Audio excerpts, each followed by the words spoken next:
Alrighty, welcome to the webinar. Today we're going to be talking about Vidcie InSight, a crowdsourced incident intelligence system for law enforcement and security.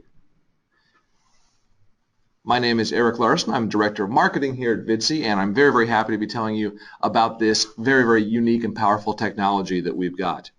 For those of you who may not be familiar with Vidcie as a brand, I'd like to take just a moment to tell you about some of the history and legacy that we've got in the security space and explain why you may not know of Vidcie, but you will be very soon. If you're familiar with the brand Taser and a lot of their body cams, what you may not be familiar with is when you crack one of those cases, you're going to find quite a bit of Vidcie technology and hardware embedded in those. We have been working with those folks as an OEM provider for some years, and a lot of their fantastic products are so fantastic because of the Vidcie technology and hardware that's built in. We've also been working very closely with Department of Homeland Security and the CIA for many years, and because of our history and our ability to provide low latency, reliable video over constrained networks, they've been working with us for a lot of assistance for video technology and some of their surveillance work. We've also been working with the folks over at InSight, which is the investor arm of the CIA. So while a lot of these people don't necessarily advertise the fact that they're using us as components in their retail products, or they don't necessarily put out billboards talking about what they're doing with surveillance using Vidcie technology, we've got a long history of being able to supply extremely reliable and robust technology to the security space. What we're doing now is we're saying let's take that and effectively let's bring that to the street. So what I'm going to do is talk to you a little bit about Vidcie InSight. Let me give you a 10,000 foot view first, then we can dive into the application of this particular technology and product line. So what we're looking at really is kind of a two-part system. You've got a mobile app on one end, which allows pretty much anybody in the world to report an incident.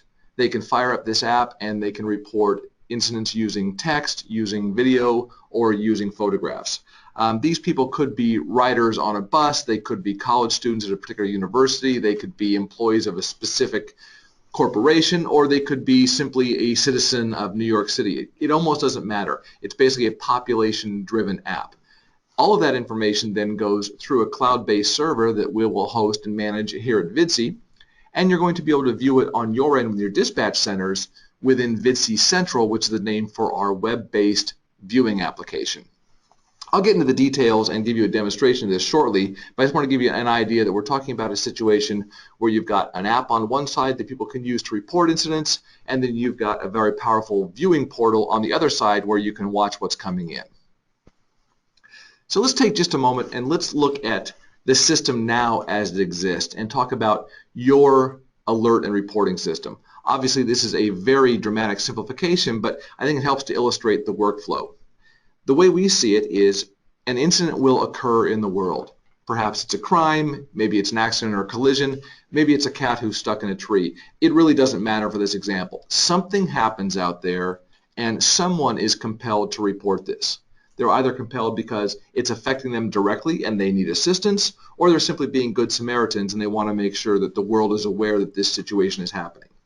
What typically happens is this person will go to the phone in their office or their home, or they'll grab their mobile phone and they will call, let's say they call 911. They'll basically make a call to the police or to the authorities. What happens is, in your dispatch centers, you receive an alert. That alert is quite literally the phone ringing. Your dispatch folks will then pick up the phone and begin talking to whoever's making the report, and this is when the data starts to come in. Now what's happening is your teams are extremely well trained to be able to divine the appropriate information from these people. And what's important to realize is that the people who are calling in are not necessarily trained reporters. They're not trained observers, and quite frankly, they may be in no state of mind to actually be making a very detailed and calm report. Quite often these people could be injured, they could be in a state of panic. You don't know exactly whether or not English is their first language, or if you indeed have people on your team who do speak English or Spanish or French. You may find out that these people either like the police or they don't like the police. But what ends up happening is everything that you're hearing is coming through the perspective of someone with their own particular biases and emotional situation. So your team has to work very hard to understand what the facts are. What is happening? Where is it happening? Who is it happening to? How many other people is it affecting? And that takes quite a bit of time to be able to understand all of that information over a simple phone call. When the phone call stops and you hang up, that effectively stops the point at which any more information can come into your team's situation. So what's going to happen is at that point, your teams are forced to make an incredible amount of guesswork, and they have to make a full evaluation based on the limited information they have. This allows them to then take action. As we were discussing, the limitations that are inherent in the system are fairly obvious. For the most part, you are dealing with serial information. You are dealing with one phone call at a time. You can take one phone call, you hang up, you can take the next one, but it's very, very difficult, if not impossible, to deal with multiple phone calls simultaneously. When on the phone, you are talking to a single person, and this person is typically looking at the events through their eyes from their perspective. So they're not typically going to be able to give you a full idea of the context or the scope of these events. And of course, the details are going to be limited to what this person on the phone can actually describe to you. What's also interesting, and this is a little bit of a side note, is that while this is happening, while these events are occurring in the world, there are people who are simultaneously posting to Facebook, tweeting about these, and a very interesting phenomenon has been occurring over the past couple of years where information is being broadcast to social media at the same time or quite often before this information is being reported to the police. So there's a fair amount of pertinent data out there that's simply not being used when trying to decide exactly what action should be taken. So in this situation, what we're looking at is saying, we don't want to remove your existing response systems. We simply want to augment it with Vidcie InSight. So imagine that everybody out there who has the ability to call 911 or the police continues to have that ability. These phone calls are still coming in and you're still dealing with things as you have been for some years now. But imagine that next to that person you've got 1, 5, 10, 20, or 100 people who all see what's happening from a different distance, and they feel compelled to report or provide additional information. These people could then grab an app. Maybe it's your mobile transit app. Maybe it's the app provided by your college security. Maybe it's simply an app because you're a resident of New York City or the state of Nevada. It really doesn't matter. Vidcie can be built into virtually any community app out there. These people then have the ability to make reports in real time, including text messages, photographs of the event, or live streaming, which is a capability which is, of course, unique to Vidcie. If we assume for a moment, let's take the example of someone on a train. And this person rides the train to work daily, and they notice that today they happen to glance up, and there's an access panel up by one of the lights, and they see a little bit of smoke coming out, and occasionally they see a light inside that's probably a spark. Now this person is not a trained engineer, so he doesn't know if this is a major issue or simply a short in the lighting system. And to be honest, this person shouldn't have to know. All they want to do is they know that they want to make a report that they're seeing something that's unusual. Now they don't have all of the wherewithal to be able to tell you exactly what that piece is called. They don't know the lingo. They may not even know what car they're in. But if they're able to send a quick text, what's going to happen is on Vidcie Central, as these reports are coming in, you will see a pin appear on the map, and I'll show you this during a demonstration very soon. That will tell you where this report is coming from.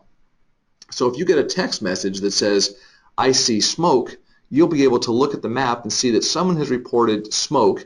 You can tell that they're in between stations because you see where the pin is dropping on the map, and that tells you most likely what line they're on. If that person decides to include a photograph, you'll actually see the car itself, and you'll probably see exactly what's happening. So you'll be able to understand if this is smoke coming from a vent down below or if it's simply an access panel for the lighting. If they also decide to stream live video, there's a very good chance that you'll see exactly what car they're on, exactly where that car happens to be, and exactly how much smoke that person is seeing. So again, depending upon what modality they use, you're going to get increasingly effective information. What's nice to have happen, though, is in addition to that, you're able to stream and take advantage of all of the social media out there in the world. So for every person who uses the app to report directly to you, there are a number of people who are simply tweeting to the world, I'm on a train and there's smoke. Why they would do that? Heck, I don't know. But people are doing this on a daily basis. I think one of the interesting things to realize here, though, is that the behavior and the expectations of using the app versus using social media are completely different. The example I often give is If I know that I'm dropping my friend Jim here off at the train station near our home and I'm going to be heading home soon for dinner, I can always text my wife when I pull over to find out if there's anything she needs at the store. When I text her, I'm making the assumption that she is going to get that text directly and she will respond to me directly because it's direct communication. This is how I would see people using the Vidcie InSight app, and what they would be able to do is they would basically be sending me texts, photos, or videos so that I know that I see it and I can react. At the same time, if I were to go online onto Twitter and simply tweet, "I'm heading home, do you need anything?" I wouldn't have the expectation that she's going to be reading it at that point. With Twitter or Facebook, I'm not necessarily communicating one-to-one with somebody. I'm effectively broadcasting something to the world. So it's specifically a very, very different type of information and expectation. That all ties in to the response timing. So if we go back to the model before where phone calls are coming in and your team is understanding what's happening out there to the best of their ability and then reacting, let's take that model now and add Vidcie InSight to the picture. One thing that was interesting before is no information can begin streaming into your dispatch centers in the old model until they pick up the phone. What happens here is as soon as people begin making these reports, again, these rich media reports with text, with photograph, with real-time video, that information is now coming in and is already available. You do get visual alerts because you will see the pins appear on the map. However, if you happen to be looking at another screen, if you happen to be having a conversation on the phone with somebody or a colleague, or maybe you just turned away to grab a cup of coffee real quick, you can set up variable thresholds to say that if more than 4 alerts come in over the space of 3 minutes, you would like an alarm in your dispatch center to go off. You have the ability for this to happen, and you can set those up as you like. What's nice now is your team can be speaking with someone on the phone, getting exactly the type of information that they always have been getting. Again, using their training to get the information about what's happening, who it's happening to, and where it's happening. While they're on the phone, they can now glance over at the Vidcie Central screen, and they're able to go through and read additional text that could be appropriate. They're able to zoom in that area and see if anyone is sending in photographs of the event. They're able to zoom in and once again see if anyone is streaming live video from that event. So what's happening is you're able to basically deliver a full 360-degree situational awareness to the people who are deciding how they should react next. What's very, very nice and very, very important to understand about a differentiating factor with Vidcie is that previously, when you hang up the phone, your conversation is over. No more information is coming in. With Vidcie, even when the phone call is over and you're in the dispatch mode and you are sending people out to react and respond, you do have the ability to watch the map and to see if the event happens to be moving, if additional information is coming in. Maybe you see photographs that says the fire is spreading, the wind has shifted, whatever it may be. You're getting a constant influx of real-time information that allows you to perhaps modify your response in real time. On top of all that, you do have the ability through our filtered social media to say, okay, I'm dealing with the first line of information, which are the phone calls coming in to me directly. My second line, the Vidcie line, gives me all of the text, all of the photos, and then all of the real-time video from people who want to give me information directly. You also have the ability now to reach out to social media, to this sea of information, and say, what are people tweeting from this area at this time? What are people tweeting using certain keywords? So you're able to tap into that sea of information out there to find out if there's any other pertinent information that will help you to make these decisions as you're going. Again, what this is going to do is it's going to give you incredible information about what's happening at the scene. You're going to get very, very subjective information from the people on the phone. You're going to get very objective information from the photographs and video coming in. And again, what's nice is you're able to really get a full idea of the scope of what's happening. So that's a bit of chatting about what the system can do and how it can do it for you. Let me now switch over to a different screen. I'll show you what Vidcie Central looks like, and I will use my smartphone here to stream some live video to that. So I've switched over here to the primary screen of Vidcie Central. And for this demonstration, I'm not going to show any photographs or text because I think we're all familiar about how text comes into your phone or to your laptop, and we've all been emailed photos. I'd like to focus on the video portion for this demonstration. The first thing I'd like to mention is the fact that this defaulted to showing you the San Francisco Bay Area. This is something I was able to do in the settings down here on the bottom right, is I'm able to go through and say I would like to use my current map view as the default. Because I'm here in the San Francisco Bay Area, I like to use this because I'm familiar with the area, and it makes it very, very easy for me to locate my pin when it drops once I start making a report. Obviously, you could set this location up for anything that you wanted with any location that happened to be appropriate for you. So what I'm doing right now is I'm simply going to grab my smartphone, and I'm going to launch what I'm using is now the Vidcie security app, and I will begin to stream live video in this case directly to the Vidcie server and being ready to be viewed in Vidcie Central. If you notice, you may have seen a dot and a pin appear right here. If I click on that, over here I see a thumbnail for this particular bit of information. This could be text, this could be a photo. In this case, it is a thumbnail for live video. I'll simply click that, and I get a live video screen over here, and you are seeing real-time video that I'm taking from the meeting room that we happen to be in here in beautiful downtown Sunnyvale, California. And I'm getting this with about a 1/4 second latency between what I'm filming here and what's available with Vidcie Central. I'll simply stop that, and it tells me that video stream has ended. Depending upon how you set this up, that video screen can be available for later viewing as part of an archive, or you can disable that. Again, it depends on exactly your usage rules for the video in real time. One last feature I'll show you here, and then we can finish up the presentation, is the ability to structure geofences, as we call them. So I can hit Show Geofences, and what these are basically are going to be regions that are requiring a specific bit of interest. Maybe you want a specific bit of attention paid to these, or perhaps you want the alerts to deal with these a little bit differently. So if I zoom in here, and let's just say I look at Mount Hamilton here in the San Jose area with our fantastic observatory up there. If I hit New, it's going to give me a new polygon. I can drag it here, and by simply dragging the corners, I'm able to quickly and easily define basically any polygon that I want to define that particular region that I want to pay special attention to. Okay, that's good enough. I could come over here and call this Mount Hamilton while you listen to me type. I can say that this is the observatory. And I do have the ability now to set activity alerts. So I can say if I get more than 5 reports per minute in a 50-foot radius, I'd like an alarm to go off. Or if I get more than 10 reports at any time within 100 feet, I'd like an alert to go off.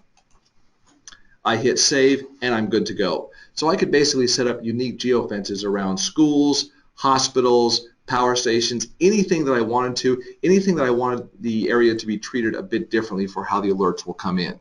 So it's a very, very powerful system, and should you have any specific questions about Vidcie Central, or you'd have any more detail you'd like to understand, please give us a call and we can have one of our account managers get in touch with you to walk you through a personal demo. Let me now go back to the slide deck. I've just got a few more slides for you, and we can finish up and take any questions. So we talked a little bit about the 3-part architecture that we use for Vidcie. Let me just backtrack a little bit, explain why we selected these particular methodologies for each piece, and then we'll talk about the benefits to you guys at the back end as users of Vidcie InSight. At the front end, we have decided to base Vidzie's reporting structure on a smartphone-based architecture. The reason we did this is, quite frankly, we don't see that it makes any sense at all for you guys to fill out POs for unique body cams for every single citizen in your state or your college or every single rider on your buses or trains. As we looked around for hardware out there that had the ability to text, that had cellular connectivity, that had the ability to take photographs or video, we realized that smartphones were the ideal device. They already had everything you needed to take photos, to take video, to text. They already had the connectivity, and quite frankly, they're incredibly powerful pieces of machinery. What's even better is everybody already has one. So when you're talking about needing to scale, it's really how quickly can your students, your riders, or your citizens download an app. You don't have to worry about deploying any hardware in the field. You don't need to worry about filling out any POs or working through anything else there. All of the information, all of the hardware you need for the reporting end is already there. If we move on to the cloud-based server, the server that takes care of all of the transmission of the text, the photos, and the video, the piece that takes care of the adaptive streaming that allows Vidcie to uniquely provide reliable video over today's constrained 3G, 4G, and Wi-Fi networks, and the ability for us to stream this video to you to Vidcie Central in real time, along with photos and text, is all happening on a cloud-based server.